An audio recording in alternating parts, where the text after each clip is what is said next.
यीशु मिल गए मिते, यीशु मिल गए, यीशु मिल गए मिते, यीशु मिल गए और जीवन मेरो धन्य वेगे, और जीवन मेरो धन्य वेगे। यीशु मिल गए मिते, यीशु मिल गए, यीशु मिल गए मिते, यीशु मिल गए और जीवन मेरो धन्य वेगे, और जीवन मेरो धन्य वेगे।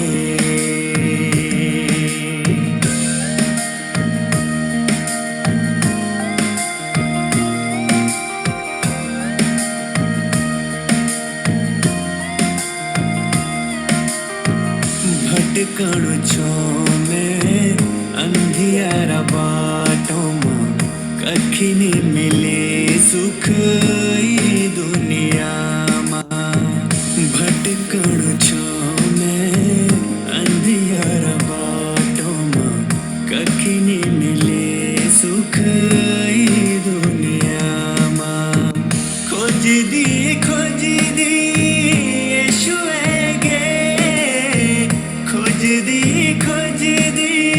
यीशु आगे और जीवन मेरे सफल वेगे, और जीवन मेरे सफल वेगे।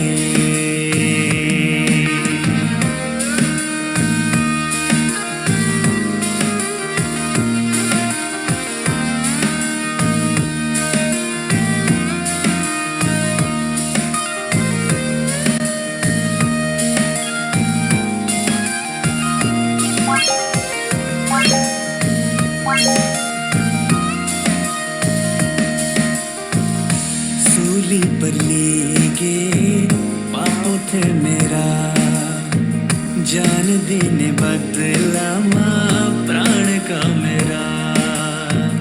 सूली पर लेके पापों थे मेरा, जान देने बदला माँ प्राण का मेरा। तोड़ी सेरा बंधन आजाद करी बैठे, तोड़ी सेरा बंधन आजाद करी बैठे और जीवन को बाटो दिखे, और जीवन को बाटो दिखे। यीशु मिल गए मिते, यीशु मिल गए, यीशु मिल गए मिते, यीशु मिल गए और जीवन मेरो धन्य वेगे, और जीवन मेरो धन्य वेगे। यीशु मिल गए मिते, यीशु मिल गए, यीशु मिल गए मिते, यीशु मिल गए, यीशु मिल गए मिते, यीशु मिल गए, यीशु मिल गए मिते, यीशु मिल गए।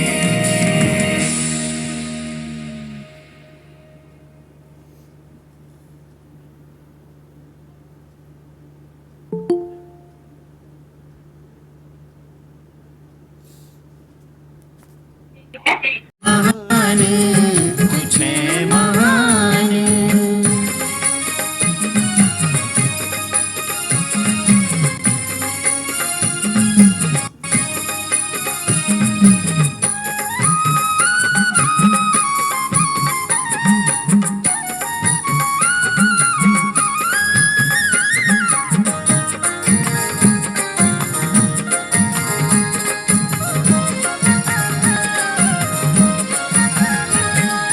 दुखियारों का दुख तू दूर कर दी, पापी मन क्यों का तू पाप हर दी।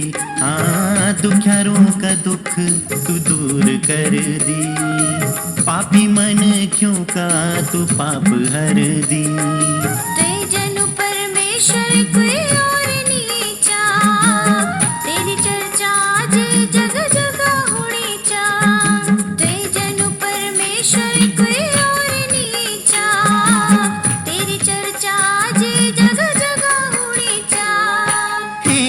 मेरा यीशु तू छे महान, हे मेरा यीशु तू छे महान, सदा नी कर लू मी तेरो बखान, हाँ सदा नी कर लू मी तेरो बखान।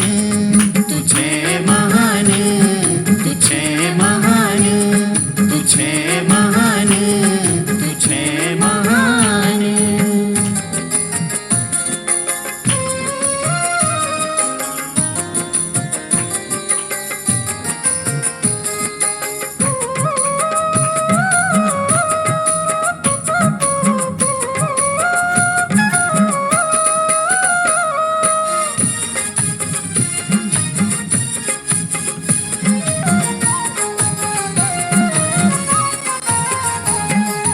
जो भी कर दी ना थे पर विश्वास, पूरी कर दी तो वो सभी की आस।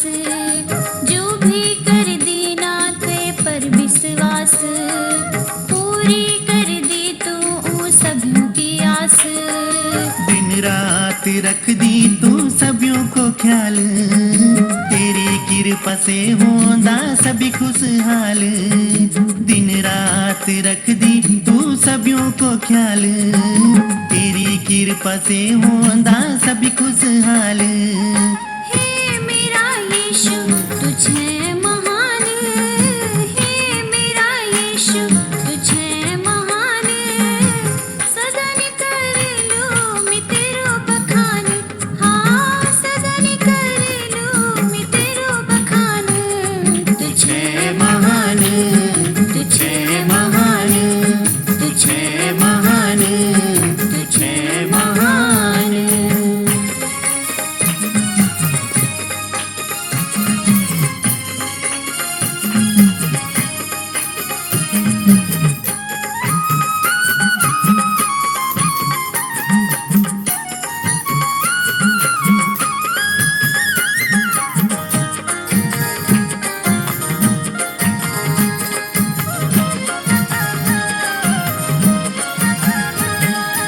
अब त्वे से कभी भी दूर नी जोला, मुक्ति को धाम तुझे सब ते बतौला।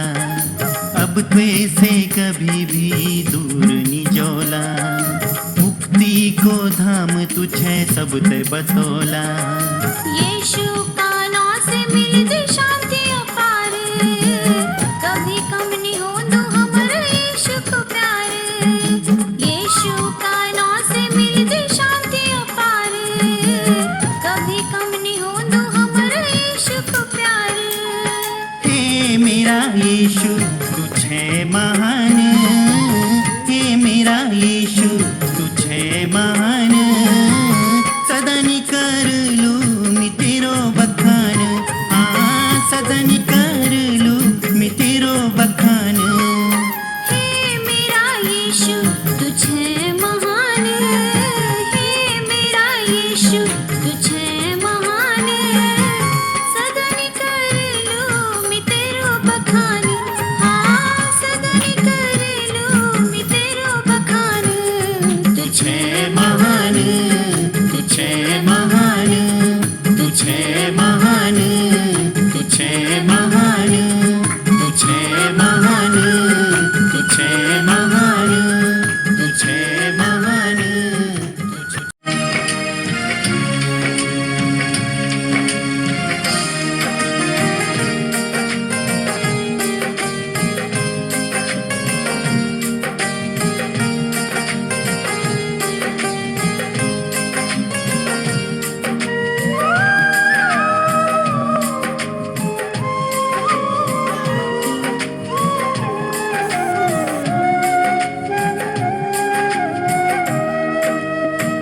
हे मन की तू दुनिया की भीड़ मां के को कोई छे, के को कोई छे। अबड़ तबड़ अर जावी साजी मां के को लगी छे, के को लगी छे। हे मन की तू दुनिया की भीड़ मां के कोई छे के कोई छे।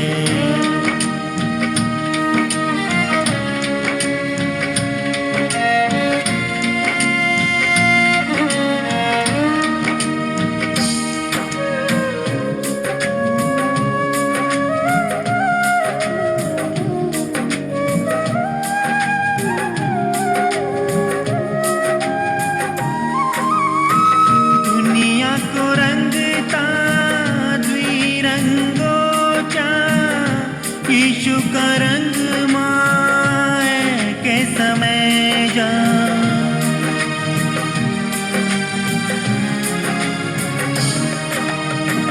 दुनिया को रंगता द्विरंगो चा, यीशु का रंग माए के समय जा। धन दौलत यख हाथ को मैलू, यीशु कनो को धन तू कमे जा। है लगे के यीशु तुते अपुमा बुलांदू, सो नींद नींद माँ की कुसे छे। हे मन की तू दुनिया की भीड़ माँ के को कोई छे के को कोई छे।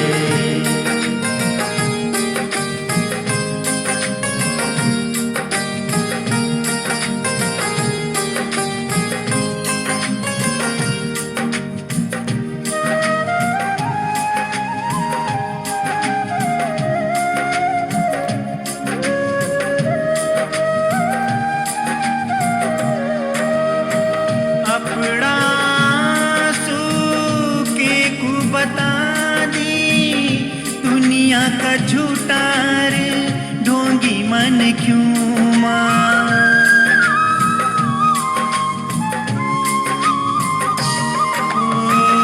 अपना सूखे को बता दी, दुनिया का झूठार ढोंगी मन क्यों मां।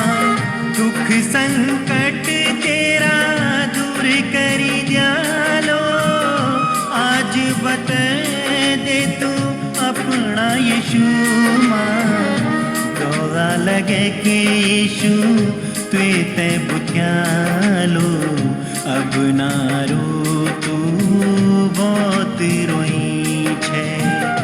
हे मन की तू दुनिया की भीड़ माँ की को कोई छे की को कोई छे।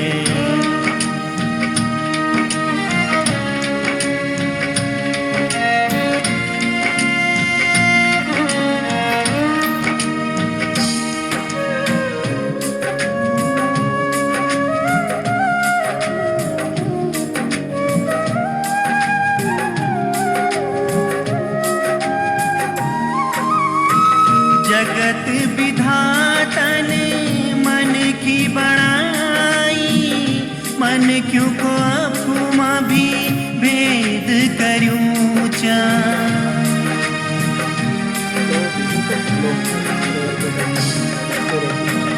जगत विधाता ने मन की बनाई, मन क्यों को अपुमा भी भेद करूं चा। एक है कदे की के कुकु केदा, मन माँ की लयो छल कपट भोरूं चा। प्रेम को बाटो हम ते यीशु बता दू, को बाग तू के कु बड़ी छे। हे मन की तू दुनिया की भीड़ माँ की को कोई छे की को कोई छे।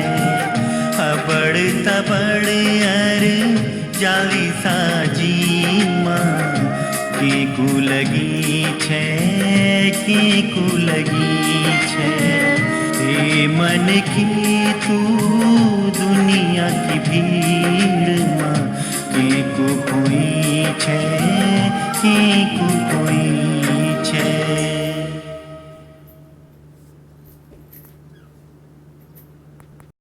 यीशु मसीह की महिमा प्रकट हुई। ये आज का विषय है और इस विषय पर आज हम लोग परमेश्वर के वचन से सीखेंगे।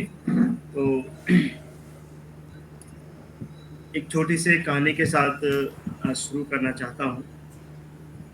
एक बार क्या होता है, सफ़र में एक पिता पुत्र ट्रेन में सफ़र कर रहे होते हैं और जब वो सफ़र कर रहे होते हैं तो एक उनके साथ एक अपना उसका जवान लड़का 23-24 साल का, और जब वो ट्रेन से बाहर झांकता है तो उसे लगता है कि बहुत सारे पेड़ पौधे क्या है पीछे की ओर भाग रहे हैं, और वो बहुत ज़्यादा खुश होता है और अपने पिता से कहता है कि पिताजी देखो, बाहर जो पेड़ हैं वो बहुत तेज़ी से पीछे भाग रहे हैं। और उसका पिता मुस्कुराता है और शांत बैठा रहता है। तभी उसके पास में कुछ दंपति और भी जो सफ़र कर रहे थे उस ट्रेन में, वो उसको देखते हैं और वो उसकी इस बचकाना हरकत पर उन्हें अफसोस होता है। बोला, यार बताओ, कैसा इतना जवान लड़का है, इसे ये भी पता नहीं है कि ट्रेन आगे जा रही है, ये पेड़ पीछे चल रहे हैं। फिर थोड़ा आगे बढ़ते हुए ऐसे ही फिर वो देखता है अपने पापा से, कहता है कि पापा पापा देखो, बादल हमारे साथ साथ चल रहे हैं। उसका पापा मुस्कुराता है, बोला बेटा हाँ। तो तभी ये जो दंपति साथ में बैठे हुए थे उनसे रहा नहीं गया और उन्होंने उसके पिता से पूछा कि भाई आप अपने बेटे का कहीं इलाज क्यों नहीं करा लेते। उन्होंने बोला कि हाँ, हम अभी अपने बेटे का इलाज कराने से ही आ रहे हैं, हम हॉस्पिटल से ही अपने घर जा रहे हैं। ये जो मेरा जो बेटा था ये बचपन से क्या था, अंधा था, और आज पहली बार देख रहा है। तो कई बार क्या होता है, हम लोग भी ऐसे कई सारी चीज़ों के ऊपर हम लोग इस तरीके से जज करते हैं कि ये कैसी हरकतें कर रहा है, लेकिन हकीकत से वही व्यक्ति वाकिफ रहता है जिसके जीवन में कोई भी घटना घटित होती है। तो हम यहाँ पर भी देखते हैं प्रभु यीशु मसीह के साथ भी कुछ ऐसे हुआ था। बहुत सारे लोग हैं जो जैसे शास्त्री थे, फरीसी थे, सदूकी लोग थे, वो नहीं चाहते थे कि यीशु मसीह की महिमा प्रकट हो। लोग नहीं चाहते थे कि लोग यीशु मसीह के बारे में जाने, वो लोग नहीं चाहते थे कि लोग यीशु मसीह को इतना मान सम्मान दे। उन्होंने बहुत कोशिश की और इतना हुड़दंग मचाया, यीशु मसीह को क्रूस पर चढ़वाया, और क्रूस पर चढ़ाने के बाद उसे मृत्यु दंड दिया। उन्हें लगा कि हाँ, अब तो सारा सब समाप्त हो जाएगा, क्योंकि यीशु नहीं रहेगा तो सब कुछ खत्म हो जाएगा। जिस तरीके से यीशु मसीह ने सारी दुनिया में उथल पुथल मचाई हुई है, ये रोगियों को चंगा कर रहा है, बीमारों को चंगा कर रहा है, दुष्ट आत्माओं को निकाल रहा है, बड़े बड़े आश्चर्य और अद्भुत के काम जो कर रहा है। उनको लगा कि शायद यीशु मसीह के क्रूस पर जाने के बाद ये सब कुछ खत्म हो जाएगा, यीशु मसीह मर जाएगा, पूरी कहानी समाप्त हो जाएगी। लेकिन ऐसा हुआ नहीं। उन्होंने इसको यीशु मसीह को कब्र में रखा। कब्र में रखने के बाद प्रभु यीशु मसीह ने जो मृत्यु का बंधन था वो भी तोड़ दिया और फिर से मृतकों में से तीसरे दिन क्या उठा, जी उठा। तो प्रभु यीशु मसीह की महिमा प्रकट हुई, उसे कोई रोक नहीं पाया। और आज भी हम लोग देखते हैं कि बहुत सारे लोग ये प्रयास में हैं कि मसीहत को समाप्त किया जाए, और बहुत सारे प्रभु के दास दासियों को बुरी तरीके से मारा जाता है, पीटा जाता है, उनको सताया जाता है। और ये आज नहीं, ये शुरू से ही ऐसा हो रहा है। जैसे मैंने कहा कि यीशु मसीह के समय से ही ये प्रचलन चल रहा है, लेकिन कोई यीशु मसीह की महिमा को रोक नहीं पाया। वो निरंतर प्रकट होती जा रही है, आगे बढ़ती जा रही है और आगे भी बढ़ती रहेगी। तो आज का हमारा विषय था कि प्रभु यीशु मसीह की महिमा प्रकट हुई। आगे आप मेरे साथ खोल सकते हैं व्यवस्था विवरण, उसका 16 अध्याय, जैसे कि आज का जो शास्त्र भाग है उसका 16 अध्याय और उसके पद 16 और 17। अगर आप लोग कोई पढ़ सकते हैं तो प्लीज पढ़ दीजिएगा, नहीं तो मैं। अख़मीरी रोटी के पर्व और सप्ताहों का पर्व और झोपड़ियों के पर्व, इन तीनों पर्वों में तुम्हारे सब पुरुष अपने परमेश्वर यहोवा के सामने उस स्थान में जो वहाँ चुन लेगा जाएं, और देखो, छूछे हाथ यहोवा के सामने कोई न जाए। सब पुरुष अपनी अपनी अपनी पूंजी और उस आशीष के अनुसार जो तेरे परमेश्वर यहोवा ने तुझको दी हो दिया करे। यहाँ पर हम पहली चीज को हम लोग यहाँ पर क्या देख रहे हैं कि परमेश्वर चाहता है कि उसके लोग क्या करे, बोला पर्व मना ले। ठीक है। अब पर्व यहाँ पर क्या होता है, यहाँ पर हम देखते हैं, जब हम व्यवस्था विवरण की इस पुस्तक को हम पढ़ते हैं तो अगर आप वचन 1 से पढ़ेंगे तो आपको मालूम पड़ेगा कि परमेश्वर उनको स्मरण दिला रहा है कि देखो कि परमेश्वर जब तुम लोग गुलामी में थे मिस्र में, तुम कैसी परिस्थिति में थे, तब मैं तुम्हें वहां से छुड़ा कर लेकर आया था। इस बात को तुम न भूलना, बोला कि तुम लोग गुलामी का जीवन व्यतीत कर रहे थे। और परमेश्वर कहता है कि अब बोला आप लोगों को क्या करना चाहिए, वो खुशियां मनानी चाहिए, क्योंकि परमेश्वर ने तुम्हें तुम्हारे उस गुलामपन से या तुम्हारे जीवन में जो जो बोझ था, वो जो परेशानी थी, जो मुश्किल थी, उस मुश्किलों से मैंने तुम्हें क्या किया है, निकाला है। इसलिए आप लोग क्या मनाएं, बोला खुशियां और आनंद मनाएं। तो यहाँ पर मुख्य रीति से इसराइलियों के लिए 3 प्रकार के पर्व के लिए कहा जा रहा है, अख़मीरी रोटी का पर्व, सप्तों का पर्व और झोपड़ियों का पर्व। और कह रहे हैं कि जब आप लोग क्या करते हैं, पर्व मनाने के लिए आते हैं, तो आप ऐसे नहीं कि छूछे हाथ मतलब खाली हाथ नहीं आना है, कुछ लेकर आना है। जो परमेश्वर ने आपको वास्ते से दी है, जो परमेश्वर ने कुछ न कुछ आपको दिया है, उसे लेकर आना है ना।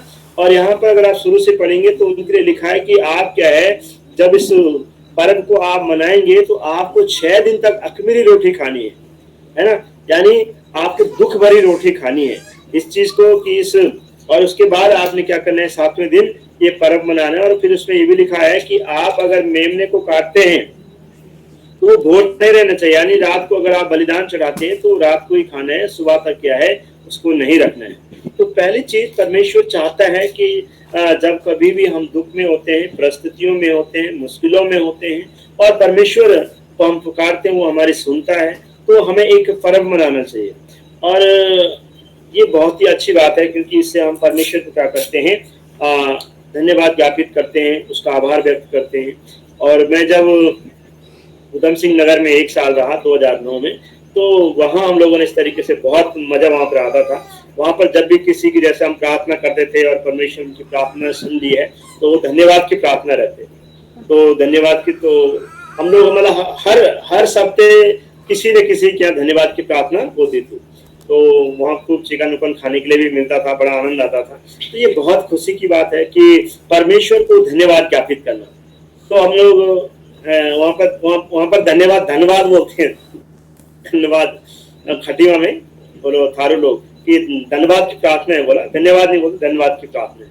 तो बड़ा मजा आता था। तो ये सच में ऐसा होना चाहिए कि जब कभी भी हम परमेश्वर को पुकारते हैं, हमारी प्रार्थनाओं को सुनता है, तो हमें एक धन्यवाद की प्रार्थना उस परमेश्वर के लिए करनी चाहिए, एक पर्व मनाना चाहिए, खुशियां मनानी चाहिए, इससे हम उस परमेश्वर का आभार व्यक्त कर सकते। तो पहली चीज जैसे आज हमने परमेश्वर के वचन से सीखी है कि वो परमेश्वर चाहता है कि उसके लोग क्या मनाएं, पर्व मनाएं, खुशी मनाएं, आनंद मनाएं, कि जब वो हमें हमारी समस्याओं से छुड़ाता है, हमें हमारी बीमारियों से छुटकारा देता है, तो हमें भी एक पर्व मनाना चाहिए, खुशियां मनानी चाहिए। दूसरी बात अगर हम देखते हैं परमेश्वर के वचन में, भजन संहिता उसके 24 में, कि परमेश्वर के महिमा के राजा के स्वागत के लिए आवश्यक गुण, यानी अगर हम उस परमेश्वर की महिमा करते हैं तो हमें कुछ गुण होने चाहिए, कुछ काबिलियत होनी चाहिए, है ना।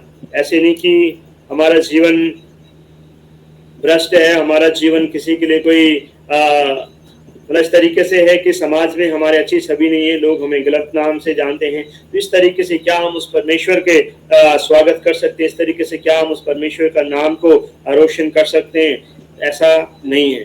तो उसके लिए भी कुछ गुण होने क्या है, बहुत ही आवश्यक है। तो उसको हम भजन संहिता उसके 24 के 3 और 4 वचन में पढ़ेंगे। मैं यहाँ पर पढ़ूंगा, आप सुन सकते हैं। यहाँ पर लिखा है कि यहोवा के पर्वत पर कौन चढ़ सकता है, उसके पवित्र स्थानों में कौन खड़ा हो सकता है, जिसके काम निर्दोष और हृदय शुद्ध है, जिसके मन को व्यर्थ बात की ओर नहीं लगाया और न कपट से शपथ खाई। अब यहाँ पर दूसरी बात हम लोग देखते हैं कि परमेश्वर के या महिमा में राजा के स्वागत के लिए कुछ जो आवश्यक गुण होने चाहिए, वो पहली बात तो ये होने चाहिए कि वो मन से क्या होना चाहिए, निर्दोष, जिसके काम बोला निर्दोष हो, है ना, जिसके काम क्या हो, निर्दोष हो, और जिसका हृदय शुद्ध हो। ऐसे न हो कि हमारे हृदय में दुनिया भर के पाप भरे हुए हैं। जैसे मैंने कहा भी कि अगर हम परमेश्वर की महिमा को प्रकट कर, अगर हमारा जीवन सही नहीं, अगर हमारे काम सही नहीं है, हम गलत काम कर रहे हैं, हम चोरी चकारी का काम कर रहे हैं, हम मतलब कई अनैतिक कार्य कर रहे हैं, दूसरों को नुकसान पहुंचा रहे हैं, तो इस तरीके से अगर हम कुछ काम कर रहे हैं, तो क्या हम उस परमेश्वर का स्वागत कर सकते हैं या उस परमेश्वर की महिमा को प्रकट कर सकते हैं? तो ऐसा कदापि नहीं है। तो सबसे पहले किसी प्रकार का दोष न हो, हृदय शुद्ध हो। हृदय में कई बार हमारे बहुत सारी कड़वाहट भरी रहती है, लेकिन फिर हम सोचते हैं कि अरे परमेश्वर हमारी सुन लेगा, वो परमेश्वर को हम पुकारेंगे और वो सुन लेगा। तो ऐसा संभव नहीं है। तो हमारे काम निर्दोष होने चाहिए, मन हमारा शुद्ध, हृदय शुद्ध होना चाहिए, और मन में बोला किसी भी प्रकार की कोई व्यर्थ बातों की ओर नहीं लगाना है। अपने मन को क्या है, व्यर्थ बातों की ओर नहीं लगाना है, और ना ही कपट से शपथ खाई है। तो इस तरीके से फिर आगे वचन में कहता है, और यहोवा की ओर से आशीष पाएगा। अगर हमारा मन शुद्ध होगा, हमारा विवेक शुद्ध होगा, काम हमारे निर्दोष होंगे, तो परमेश्वर का वचन कहता है कि वो परमेश्वर की ओर से क्या है, आशीष पाएंगे। और यहाँ पर हम देखते हैं कि सच में जब कई बार हम लोग प्रार्थना करते रहते बहुत सारे विषयों को लेकर, और काफी लंबा समय जब हमें प्रभु में हो गए, तो कई बार हमें लगता है यार हमारी कुछ प्रार्थनाएं बहुत लंबे समय तक नहीं सुनी जाती, और कुछ प्रार्थना के हम इमीडिएटली प्रार्थना करते हैं और तुरंत उसका आंसर हमें क्या है, मिल जाता है। तो हम आवाज कर सकते हैं कई बार जब हम अपने टूटे हुए हृदय से, अपने सच्चे मन से जब हम प्रार्थना करते हैं, एक दुख और पीड़ा के साथ जब हम प्रार्थना करते हैं, तो निश्चित रूप से परमेश्वर तुरंत हमारी क्या है, सुन लेता है। लेकिन कई बार हम लोग सिर्फ इसलिए कि हाँ हमें प्रार्थना करना है करके हम करते रहते हैं, तो वो चीजों का उत्तर हमें कई बार लंबा समय लग जाता है। तो यहाँ पर परमेश्वर का वचन हमें ये सिखाना चाहता है कि हमारे मन, हमारे काम शुद्ध होने चाहिए, निर्दोष होने चाहिए, हृदय शुद्ध होना चाहिए, मन में किसी प्रकार की व्यर्थ बातें नहीं होनी चाहिए। अगर इस तरीके से हमारा मन है तो निश्चित रूप से वो परमेश्वर आएगा और हमारी प्रार्थनाओं को सुनेगा। और नेक्स्ट हम देखते हैं यूहन्ना रचित पहला यूहन्ना में उसके 23 अध्याय का 2 अध्याय का 23 पद, पहला यूहन्ना उसका 2 अध्याय और 23 पद में हम पढ़ेंगे। उसके पास पिता भी नहीं, जो पुत्र को मान लेता है उसके पास पिता भी है। हाँ, धन्यवाद। यहाँ पर क्या कह रहा है कि जो कोई क्या करता है, पुत्र का इनकार करता है, उसके पास पिता भी नहीं है, और जो पुत्र को मान लेता है उसके पास पिता भी है। और जैसे हम सभी लोग हम त्रिएकता पर विश्वास करते हैं, त्रिएक परमेश्वर पर विश्वास करते हैं, और यहाँ पर ये शब्द भी है, जो बाइबल का वचन भी ये भी स्पष्ट कर रहा है कि अगर हमें अनंत जीवन पाने के लिए प्रभु यीशु मसीह पर यानी परमेश्वर के पुत्र पर विश्वास करने हैं। और यहाँ पर साफ करे कि जिसके पास क्या है, पुत्र है, उसके पास पिता भी है, और जो पुत्र का इनकार करेगा वो क्या है, तो उसके पास पिता भी नहीं है। यानी प्रभु यीशु मसीह ही एक मार्ग, सत्य और जीवन है अगर हमें परमेश्वर तक पहुंचना है। क्योंकि हम जानते हैं शुरू में जब हम बाइबल को अध्ययन करते हैं, तो जब मानव की सृष्टि को हम देखते हैं तो हमें मालूम पड़ता है कि परमेश्वर ने सबसे पहले जब इस संसार में मनुष्य का निर्माण किया, जो आदम और हवा के रूप में जिसे हम देखते हैं, जब परमेश्वर ने उन्हें बनाया तो वो बिल्कुल पवित्र थे, परमेश्वर के साथ आता था, बैठा था, उनसे बातचीत करता था। लेकिन पाप के कारण, मैंने कहा कि जब हमारे क्या है हृदय जब शुद्ध नहीं होते हैं, निर्दोष होते हैं, हमारे काम सही नहीं होते हैं, आदम और हवा ने परमेश्वर के कहा को नहीं माना, उसकी आज्ञा को नहीं माना, जिसके कारण वो क्या है, पाप के कारण क्या हो गए, उनकी आत्मिक मृत्यु हो गई। तो परमेश्वर का वचन क्या है, सत्य है। परमेश्वर का वचन ने कहा था कि निश्चित रूप से तुम मर जाओगे। तो वास्तविक रूप से वो जो उनका जो जीवन था परमेश्वर के साथ, जो उनका जो रिश्ता था, वो उसी दिन क्या हो गया, टूट गया। परमेश्वर से वो लोग अलग हो गए। फिर तब जाके उन्हें आभास हुआ कि हम लोग क्या हैं, किस स्थिति और परिस्थिति में हैं। तो यहाँ पर हम देखते हैं कि उसके बाद परमेश्वर ने अपने पुत्र को भेजा, और उस परमेश्वर के उस पुत्र के बलिदान के द्वारा हमें फिर से एक अवसर मिला परमेश्वर के साथ क्या है, मेल मिलाप करने का। वही चीज यहाँ पर वचन कह रहा है कि जो कोई पुत्र का इनकार करता है वह उसके पास बोला पिता भी नहीं है, और जो पुत्र को मान लेता है उसके पास पिता भी है। यानी अब हमारी अगर पहुंच परमेश्वर तक है तो सिर्फ यीशु मसीह के द्वारा है, और कोई दूसरा रास्ता नहीं है। हम सिर्फ प्रभु यीशु मसीह के द्वारा परमेश्वर तक पहुंच सकते हैं। अगर हम ये बोला कि बिना यीशु मसीह के हम परमेश्वर के पास पहुंचेंगे, तो ऐसा नहीं है। बोला यहाँ पर वचन क्या कर रहा है, स्पष्ट कर रहा है। यानी तो अनंत जीवन के लिए हमें क्या है, सिर्फ प्रभु यीशु मसीह पर विश्वास करना पड़ेगा। क्योंकि जो कोई यीशु मसीह पर विश्वास करेगा, पिता पर भी वो विश्वास करे। जो यीशु मसीह पर भी विश्वास नहीं करता है, तो पिता पर भी विश्वास नहीं करता है। तो यहाँ पर हम लोग देखते हैं कि अनंत जीवन पाने के लिए हमें परमेश्वर में क्या करना है, बने रहना है। और अंतिम बात हम लोग देखेंगे लूका रचित सुसमाचार उसका 9 अध्याय और उसकी 35वीं आयत में लूका रचित सुसमाचार उसका 9 अध्याय और उसकी 35 आयत।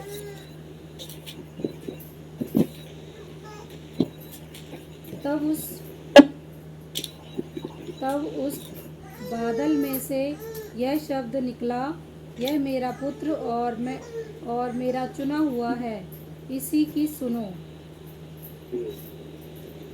यहाँ पर क्या कह रहे हैं कि तब उस बादल में से यह शब्द निकला, यह मेरा पुत्र है, मेरा चुना हुआ है, उसकी सुनो। और अंतिम बात, पहली बात आज हमने परमेश्वर के वचन से क्या सीखी कि परमेश्वर चाहता है कि हम उसके लिए क्या मनाएं, पर्व मनाएं, कि जब वो परमेश्वर ने हमें हमारे पापों से, अपराधों से उस परमेश्वर ने छुड़ाया है और परमेश्वर के साथ एक और मेल मिलाप का परमेश्वर उसने रास्ता खोला है, तो हमें इस बात के लिए परमेश्वर का धन्यवाद करना चाहिए। और जैसे दूसरी बात यह है कि उस परमेश्वर के स्वागत के लिए हमारे अंदर भी कुछ गुण होने चाहिए। गुण ये होने चाहिए, हमारे जो कार्य हैं वो निर्दोष होने चाहिए, मन साफ होना चाहिए, हृदय साफ होना चाहिए और मन में किसी भी प्रकार की कोई गलत छवियां या गलत धारणाएं नहीं होनी चाहिए। अनंत जीवन पाने के लिए हमें प्रभु यीशु मसीह पर विश्वास करना है, क्योंकि सिर्फ वही एक मार्ग है, वो एक रास्ता है जिसके द्वारा हमारा परमेश्वर से मेल मिलाप हो सकता है। और अंतिम बात है कि परमेश्वर चाहता है कि हम उसके पुत्र की सुने, उसकी आज्ञा को माने। तो यहाँ पर साफ तरीके से लिखा हुआ है कि यहाँ पर हम देखते हैं कि प्रभु यीशु मसीह और उसके कुछ शिष्य लोग, जब प्रभु यीशु मसीह प्रार्थना करने के लिए गया था, उसने कुछ अपने शिष्यों को, पतरस, याकूब, यूहन्ना को अपने साथ लेकर गया था और लेकर जाने के बाद वहां पर देखते हैं कि प्रभु यीशु मसीह के साथ वहां पर प्रभु यीशु मसीह का एक रूपांतरण हो जाता है और उन्होंने वहां पर एलिया और मूसा भी दिखने लगता है। और पतरस कहता है कि प्रभु ये तो बहुत बढ़िया है, यहाँ पर हम लोग 3 मंडप को क्या करेंगे, बनाएंगे, एक आपके लिए, एक मूसा के लिए और एक एलिया के लिए। लेकिन तब तक क्या है, आसमान में जो जैसे हमने वचन में पढ़ा कि आसमान से एक बादल घिर जाता है और उस बादल से यह शब्द सुनाई देते कि यह मेरा पुत्र है, इसकी सुनो। यानी कई बार हम लोग भी चाहते हैं कि हम परमेश्वर के लिए कुछ करें, क्योंकि हमारे सभी लोग अपनी अपनी परंपराओं के अनुसार, अपनी अपनी धारणाओं के अनुसार चाहते हैं कि हम परमेश्वर के लिए करें, लेकिन उन सब करने की आवश्यकता नहीं है।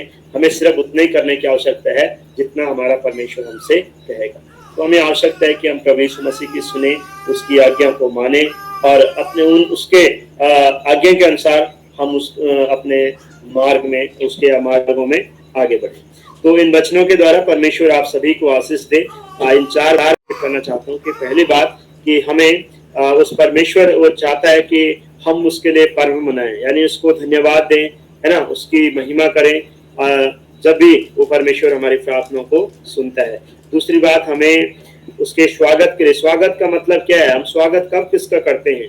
स्वागत का मतलब जब कोई हमारे पास हम उसे अपने पास बुलाना चाहते हैं, है ना। तो जब प्रभु हमारे पास आएगा, हम उसका स्वागत करेंगे तो निश्चित रूप से वो हमारी सुनेगा। तो उसके लिए हमारे पास साफ हृदय होना चाहिए, हमारे काम अच्छे होने चाहिए, तभी वो परमेश्वर हमारे पास आएगा, तभी हम उसका स्वागत कर सकते हैं। और सिर्फ प्रभु यीशु मसीह के नाम पर विश्वास करें, क्योंकि अनंत जीवन सिर्फ प्रभु यीशु मसीह के नाम से है। और उसकी सुने, उसकी आज्ञा को माने, यह आज हमने परमेश्वर के वचन से सुना है। प्रभु आप सभी को इस वचनों के द्वारा आशीष प्रदान